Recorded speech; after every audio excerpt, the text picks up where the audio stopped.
In the midst of every trouble, there are always glimmers of hope.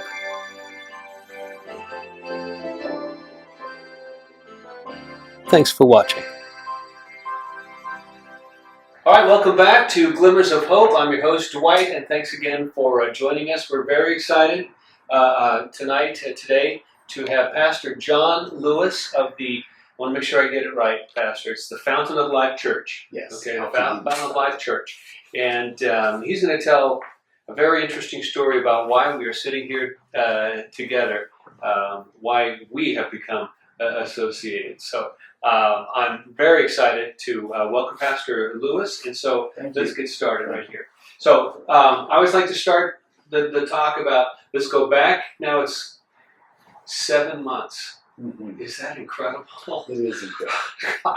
7 months, January 7th, 8th and 9th, but January 7th, can you give me an idea? It's usually, I'm talking to people about, tell me about your house, but I think we're going to be talking more about the church. Yes. So talk to me what happened. Go back to January 7th, Fountain of Life Church. What happened in your life? Well, January the 7th, I was at home and I began to get these calls. Is the church burning? Is the church burning? Has the church survived? And I had no clue. And so, of course, my anxiety went up and I was like, wait a minute, I don't know. And I was debating on going because it was still fresh, it was still burning. My wife didn't want me to go.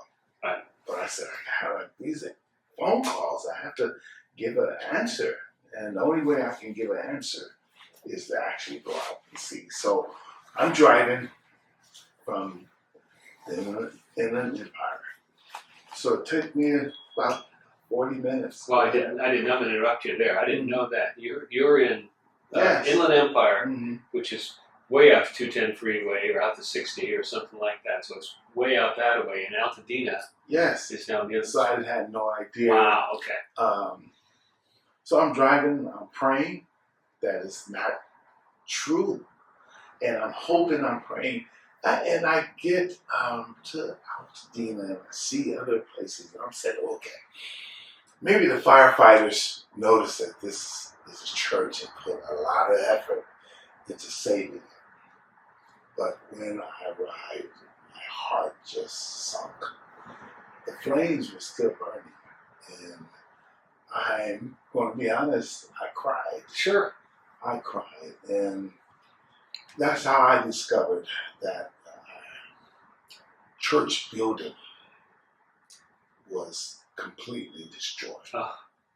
I could not identify a pew. I could not identify a Bible. I could not identify the piano. Nothing. It was just ashes. Amazing. And it was devastating to me. Devastating. Yeah. So we're talking. How many families are there? Talk to me about the congregation of the church. How many people are we talking about? The people that, the number of people, we have about 100. Uh-huh. And we had about 7 people lose their home. One couple was the only couple who, their home was not burned, but, because of the smoke damage, they had to be misplaced. Yeah. For a while, hotels was full up, so they had to go out of the city to even live. So there's 4 homes destroyed in our church, but 7 people was affected by it. We prayed to God and thank God that there was no casualties, no deaths. We looked at that and just said, Lord, thank you. Thank you for that. Beyond the fire, beyond the building itself, you have a special. We're usually talking to people who would go to the pastor and talk. Now we're talking to the pastor to whom the people are going. What what's been the emotional, the spiritual impact on your little flock? Talk to me about it. Emotionally, the flock was devastated because if if a person in our church did not lose their home or was misplaced, they lost their sanctuary. And it was more than brick and mortar. It represented prayers, it represented healing, it represented sanctuary, a place where they were able to gain knowledge and gain spiritual strength. And those things was eliminated in one day. So emotionally, we all were devastated. Some more than others. God is able to give us strength in the most difficult times in our lives. And at the onset, it didn't happen that way. But when we trust God and continue to know that He does all things well, and He's all knowing, and we don't know, and He doesn't tell us everything, but we understand that we trust in Him. Right. And through that, we were able to come together and encourage one another. One thing that I believe that God done speedily for us is that He helped us find another sanctuary. Within 2 weeks, Really? Within 2 weeks, we were here at Montrose Church. They opened their arms about them. As I stated before, it doesn't feel like help. It feels like home. And that was the beginning of healing Really? and restoration, was finding a place to worship, to continue to pray and worship, and to encourage people and encourage each other and preach from the Word of God, where God says that He'll bring beauty from ashes. And we have to believe that. And we do believe it, and we're trusting God. And that one move was a move that gave us a glimpse of hope and a way of being restored. Yeah.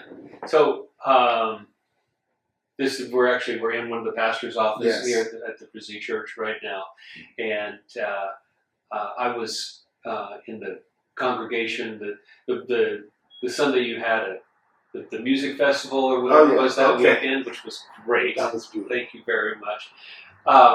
Have you had this? This is not on my list, but I find it fascinating. I mean, we have two different church cultures. Mm-hmm. They are vastly different. Yes. Okay. Yes. If it was just the music, it would be enough of a difference. Yes. Okay. And I grew up in music. I mean, it's like fantastic. But have the folks in your congregation? Have you seen any crossover? Has you seen any a cultural mix? Because you guys, we're here in the morning from till about 10 o'clock, and you guys come in. I think you start at 11 o'clock, right? Yes. Has there been any crossover? Have you seen the two cultures coming together at all? Well, yes. At times, I come early and visit the morning service with Pastor Dave, and I glean from his messages. And likewise, we have seen the morning church members stay over and come together and worship with us. And so it's a beautiful thing. It's I believe it's what God desire for all men to fellowship and to be at one. Yeah. So it's great. It's great. That's fantastic. Yes. There's nothing good about the fire. No. this'll preach. Nothing good about the fire, but a lot of good can come out of it. Okay, and I believe that would be one of those things. I could go my whole life and not interact with that other group. Mm-hmm. We're on the same team. We're Yes. just wearing different uniforms. Yes. And I just think that's fantastic. That there has been crossover. That's just beautiful. So we have a chance to meet new people, to look at their lives and their backgrounds. They do the same for us, and we're just open. And we are able to look at everyone as my brother. This is my brother, my sister, and we're not just verbalizing it; we're acting it out. You're living it. It feels so good. Yeah. That's great. And how has it been? Has your congregation, repaired numbers wise? People are coming. I know you had a big online presence, and I think but the church put in some cameras to make sure you were able to maintain that. Has all been reestablished? That has been reestablished. Well, during COVID, we had a phone line. And so we would call in and have service. Once the quarantine was over, we was able to access Facebook. So we have people now that are tuning in on Facebook and all of that equipment that I like to say Mancho helped us set that up. All of that had burned, but then when we came over here, they had already set it up for us so that we can continue on with the ministry of Jesus Christ for those that could not come to service physically, but they can still look at the service, and that was a blessing. Now, I know it's 7 months, but it's still rather recent that it all happened. In the grand scheme of things, that's not a lot of time. But still, has there been conversation about rebuilding? What's happening at your property, and what's the news there? Well, the conversation is about rebuilding. We determined to do that the moment we stopped crying. We said, okay, let's rebuild. And God is making ways. We're not, certainly, we haven't even broke ground yet, but we are determined to rebuild. I believe Altadena needs us, and we have come to accustom to share and to work in the community of Altadena. They know us, and we know them. Right. And just like a great relationship, you don't want to depart from it. From Altadena? Yes. No, Altadena has a flavor, and you want to savor that flavor. And I absolutely get it. Our home's been there since 1948. It's been ours for the last 30-something years, 32 years, and boy, you just don't want to leave. It's something special about Altadena. So with that, let me share how God is working. So we come here looking for a sanctuary. But in the sanctuary, there's a general contractor who we meet, and we look at his work, and he has all the qualifications to build a church from scratch, from the ground. Am I saying that right? From scratch, but from the ground up. That works. I'm not an architect. And he's been working with us. Wow. He's been working with us. He understands our minimum budget, but he's working with us. Right. And that's when people come. I'm going to tell you another thing, how God is working.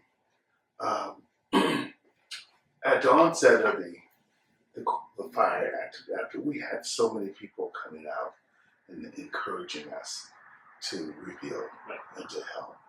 And that's been a blessing. That's been our momentum. People are saying, hey, you're rebuilding, here's some help here, some help here. it's just little things. So somebody came and gave us an amplifier and a bass amplifier and a guitar amplifier. That's saying to me, we trust in God and we trust that you are not finished and God is not finished with you and you're going to rebuild.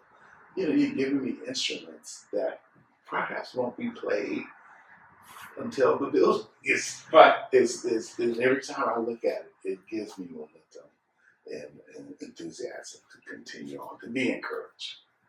Well, if you could send a message to people who don't know the Fountain of Life story, well, what message would you say? Hey, let me tell you about my congregation. Let me tell you about my people. You don't know my story completely.